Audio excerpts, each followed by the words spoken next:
Everyone, and welcome back to season two, the much awaited season two of the Learn to Trade online show.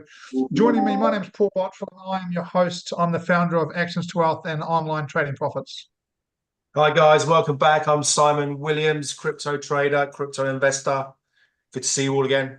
Yeah, good to see you guys. I'm Ash Ball, and I am a professional investor and trader.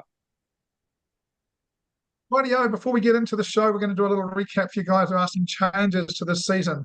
If you want to have a chance to pick a trade or to steal a trade, you need to be in the Zoom. So no longer the Facebook page, you need to be in the Zoom. In a few minutes, we're going to come to the Zoom. We're going to ask our attendees a question. They answer the question, they'll go into the wheel of names for the chance to challenge us for our jackpot today. Our jackpot for today is $500. It will go up $500 a weekend. They can either pick their own trade, or they could invest in our trade or steal our trade, depending on how you look at it. If they invest in our trade and it wins, they get half the jackpot. If they take their own trade and it wins, they get the full jackpot. Other than that, this continues to be a trading show where we try and provide you with really good quality trading content quickly. We're going to try and keep it quite snappy today, and we're going to go through the guys' trades. Ash, your trade first up. Yeah, so I am going to kick us off with some a little bit of weakness, I guess, sort of like looking at some weakness in the euro and some strength with the pound. We've had some numbers today from the UK, which suggests that the UK market is probably nowhere near as bad as we initially thought. Specifically, the housing market, which is doing actually a lot better than everybody thought, as I say. And one of the reasons that the housing market is starting to come back online again is the expectation that interest rates will start to fall this year. Couple that with the fact that last week we saw GDP actually a lot better again than expected. Potential recession avoidance, it really well could be in the UK. It's going to depend on some geopolitical aspects, but without those things being seen, I think that we can assume that the UK is probably going to escape recession. I don't feel the same quite about the euro. I think the eurozone is probably going to struggle again this year. Couple that with some seasonal negativity on the euro this week and into the month, and we get the euro pound short. So the trade this week is the euro pound short. Don't love the price, but I don't mind it either. Just seeing that we might just climb right back up to this potential area of resistance, and I think that there's a decent drop right back down to these lower lows down. This low down here, potentially creating a double bottom and finding some support at that lower line. Euro pound short is the trade for me this week, mates. Yes, Ash, I'm going to get James to, or Kim if she's in the room, just to write these down and keep a record of these and our sports bets. Euro pound short for Ash. We're underway. Over to you, crypto expert Simon Williams. Yeah, crypto expert Simon Williams is long gold this week. Why am I long gold? I love this 2015 level. Goes right back to 2020. I'm not going to go all the way back because the screen's a bit slow. We've come back down. We've bounced off of this level. We've got this trend line running up here. This square box here is my 618, if you like, buy zone. Yes, I've missed it, which is 2 days ago. But the real kicker for me on this one is the seasonality, and the seasonality for gold. Yeah, I mean this is perfect. This low here was Friday, so I am thinking we're going to follow this. It's the election year chart, and that's the one that seasonality on gold follows the most. So I am long gold this week, guys. Boy, that seasonality does look good. I got to say, Simon, if I was going to steal a trade, I'd steal that off you. You made that sound really cool. For me, I'm going to go short on Euro Swiss. I'm going to go short on Euro Swiss for a couple of reasons. I like the existing trend. I like the retest of monthly pivot. Feels like I've had an extension and a retracement. And while I don't use fibs very often, I use fibs when it does suit me. And we do have, at this point, a lovely 618 extension to this level here. And just as good 782.78 extension retracement to the year as well. So the fibs are telling me we're at a little bit of resistance. Monthly pivot will create a little bit of resistance. And I've got a nice trend to work with. So I will be going short on Euro Swiss. Now, for those in the room, if you'd like a chance to place a trade, come and place a trade and see if you can win the jackpot, you've got to answer this question. Okay, I need you to answer this question in the chat. And the question is, do you want to place a trade today? Do you want to place a trade today? And if your answer is yes, you will go. There we go. LS or Anna's in, Gary's in. We'll have them. You've got until we come back to you guys to get into this webinar and have a chance to. There we go. They're coming. You guys can't see them, but there's plenty of them coming in. While they're doing that, we're going to go into some education with Ash, followed by some education with Simon. Then we're going to come back and bring one of these guests on to tell us their trade. Guests will go to the wheel of names, then come to you. So please have your chart, if at all possible, ready, but definitely have your trade ready. Only a few of the guests have said yes.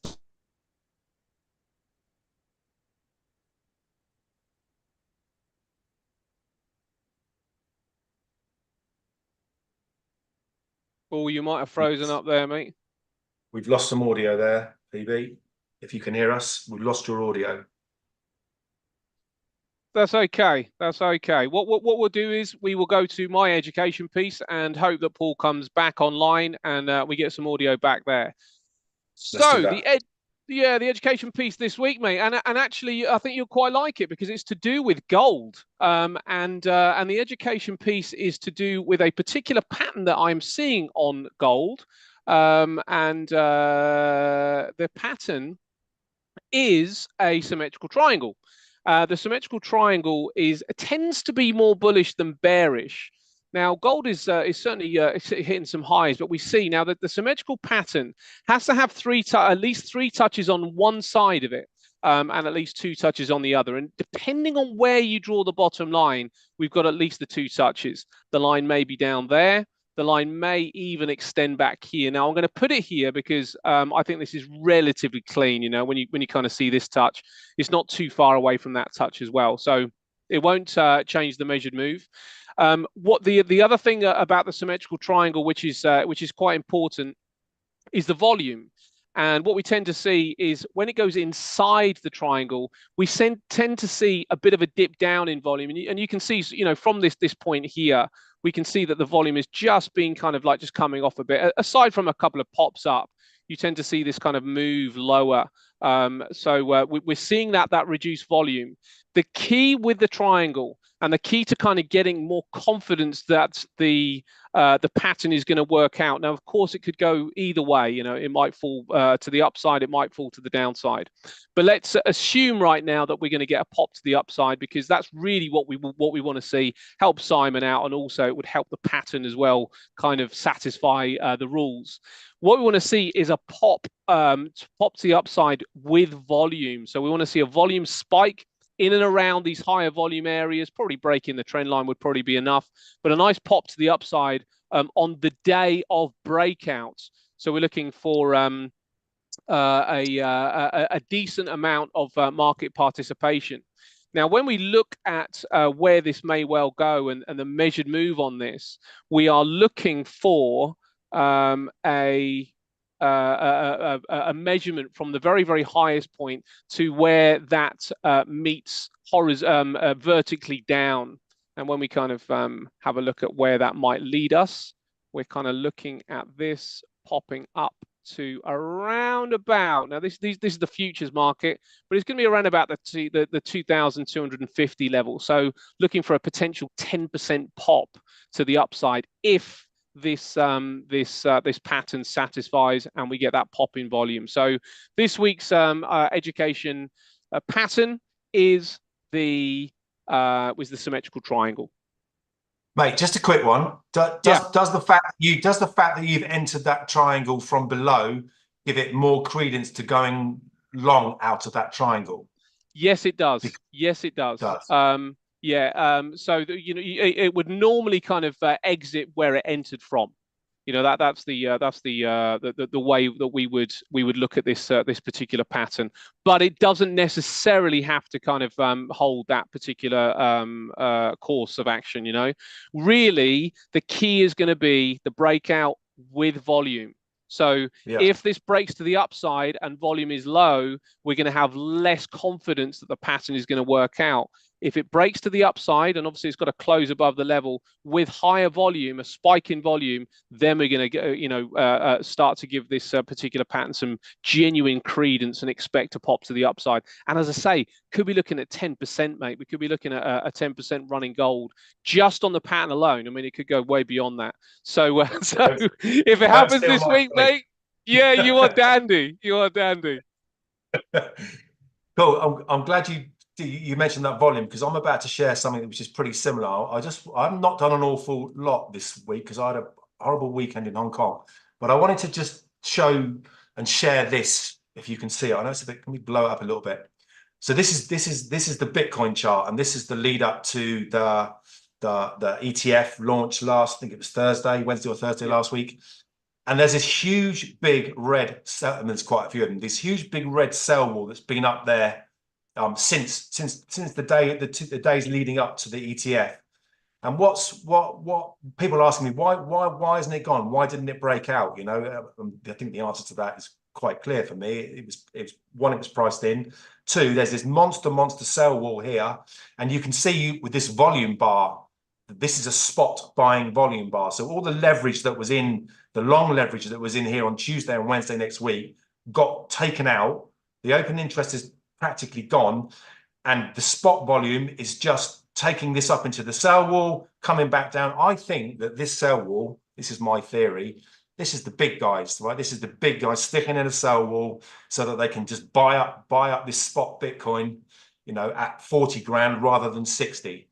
That seems to be the only logical explanation. Next week, we're going to do something on ETH, and we're going to do something about why the next trade is ETH. The inflows that have gone into this trade up to this ETF are going to shift over, and they're going to move into ETH. And next week, we'll do 2 minutes on that. I like that, mate. And I have to say, I concur with your theory about Bitcoin. I would be surprised at all to see Bitcoin collapse by 20% before the big run. You know, everybody's kind of like expecting this this huge pop to the upside on the halving. All the kind of, I guess, maybe amateur money pours into it off the back of that news ETF, and all the kind of institutional money laps that up, and as you say, kind of gets in on the sell side. Wouldn't be surprised to see a pop to the downside on Bitcoin at all. But over the next 2 years, I think we're looking at 60 to 100,000. Agreed. Totally agreed. Good assessment. Thank you, mate. He's back. So we've looked at triangles with Ash, I think. We've looked at volume and with Bitcoin with Simon. We're now going to get those who put their names into the chat, and we're going to give them the chance to place a trade. Now, what we'll do is we'll have Kim do the wheel of names and pick a winner. Then I'll show you our trade, and then we'll bring that person on and have a chat with them. Yeah, I just went for a little holiday, Simon. I took off for a few minutes, had a break. Thought I'd come back now. And I'm on hotel Wi-Fi, so let's pray. Kim, can you do the wheel of names for everybody who asked to be put in, please? I lost the list in the middle, unfortunately. Here we go. Not even everyone. I mean, what is going on? It's like, what are you guys doing? Some money. Oh no, I've got to type yes in the chat. It's far too hard. Let's spin it, Kim. Good luck, guys. Yeah. Good luck, guys and girls. Sorry, guys and girls, you're right. That's straight out of coaching. Kenneth Emmanuel, straight out of coaching. You are our winner, and we're going to come to you in a few seconds. James will be busy trying to get you into the room at the moment. Kenneth, to come and say hi. Please, James will allow you to come on camera and unmute. I'm going to share this chart here, and you can see our trades down here. Now you'll notice that so far. Welcome to the new year, boys. We're all losing at this point. We are all losing. Gold is losing the list, Simon, and I think it's pretty tight between me and Ash, but I think, Euro Swiss is only down. No, Ash, it's just like sports betting, mate. You're coming last on it. Give it time, mate. Give it time. I've got a week. Hey, Kenneth, how are you? Welcome along. Hi. I'm doing well, guys. Thank you for having. Mate, that is always a pleasure. Now, Kenneth, what is your trade? Are you going to invest in one of ours, invest or steal one of ours, or are you going to come up with your own trade? I am going to steal Simon's trade. Was that because of the triangle analysis? What was Yeah, that it's down your to? fault. That's your fault. Yeah, I mean, like you guys Something- are too convincing, man. Something about the 10 to 1 appealed to Kenneth. Something about the 10 to 1. So, Kenneth, if your trade should win, you will get $250, half of the jackpot, because you have stolen Simon's trade. Sounds Simon good. now has a few seconds to come up with an alternate trade. He needs to come up with an alternate trade for James to put on. We are going to perhaps what you're looking for a second trade. We might do I've got sports it. bets. You got it? Simon, what's your Yeah, Aussie dollar short. Aussie Oh, dollar short? It's interesting. I thought, do You're you know, going to mate? be long gold. I think you're going to be long Aussie. Yeah, No, Yeah. do you know, I'm Aussie dollar short. I would have gone for silver. I would have definitely Nah. like just gone in for silver and just like, just gone for the alternative gold bet. Nah, You've done Aussie it now, dollar mate. short. You've done it. It's too late. It's too late. Love it on the technicals. Here's your chart, mate. Tell us why Aussie short. Let me tell you. I had a look at Aussie today. That's a decent uptrend through there, Simon. Why Aussie short? Let me find it. 2 secs. Which screen am I on? I'm on this one here. Share screen. Continue share screen. This one here. Share. I am Aussie short because I looked at this morning and plumped for gold instead. FX, Aussie short, Aussie dollar. That one there. It was a purely technical setup on the daily. It's this 67.67 horizontal that's been looked after for a very, very long. We've even looked at it back on the show before. We've jumped out of this this channel, this blue down channel, dropped out a little bit of deviation, come back in, retested the top of that channel, and technically, I think this is going down. Technically, Guys, I now have a power cut. Just to make so how long I'm around for, I'm not quite sure. At the moment, there's still internet and power to the laptop, but I now have a power cut. So you may lose me again. If you do, you guys kick ass. So right, yes, we've got short Aussie, we've got short Euro Swiss, I think we've got short Euro Pound, and we have got long gold. The long guy is Kenneth. He has got it. If it wins, he gets $250, and if it loses, we jackpot to $1,000 next week. So you guys all should sell some gold to make sure our jackpot goes back up. Okay, gentlemen, who's doing sports bet first? let's laugh at Ash first. Yeah, have a good laugh at me. Okay, right. So the potential laugh this week is going to be an American football bet. I was quite surprised actually. I thought I'd like to go to my faithful Tottenham, but Tottenham are not playing until the 26th of January. What a time! Footballers don't get 11 days off. What's going on? Mate, Brighton aren't playing for another week, and they've had a week and a half off already. No, Brighton are playing this week. They're playing Wolves on Friday, I think. How long Is since it they FA played?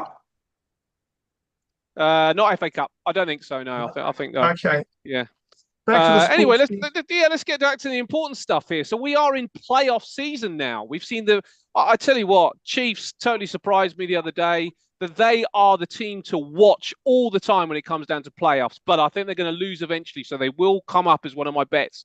But this week tonight we've got the Steelers versus the Bills at Buffalo.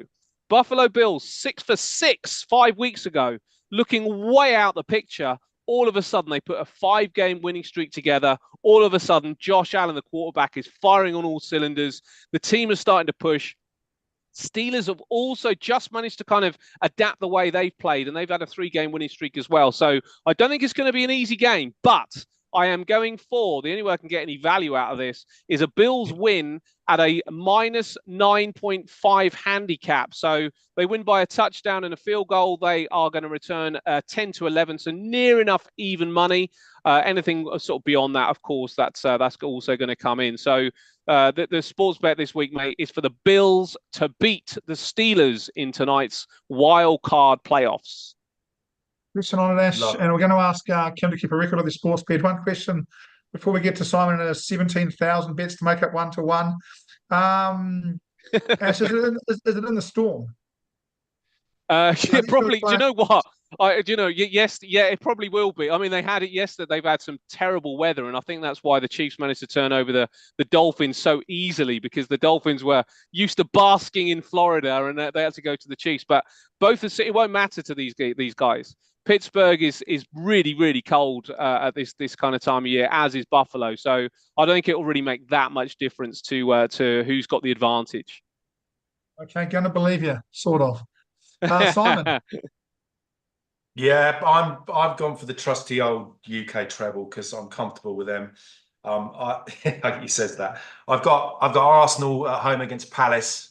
I've got Middlesbrough at home against Rotherham, who cannot find an away win anywhere. And stupidly, I've gone for my own team, Leeds at home to Preston. That's probably going to be the end of that run for Leeds. And that's my treble. It's an even money bet. 100 pays 200. I'm confident. Leeds, Leeds looking pretty good, aren't they? Were they fourth at the moment? Still a good chance of making that playoff spot, right? Yeah, still with a chance of finishing second. They've got a decent striker too, right? They've strengthened up. They're okay, aren't they? They are. They're going to finish in the top four. I will never forget watching Leeds get relegated with you last year. Simon, it was a terrible night. That was a terrible night of the Forge. Out of those, I wouldn't fancy Arsenal.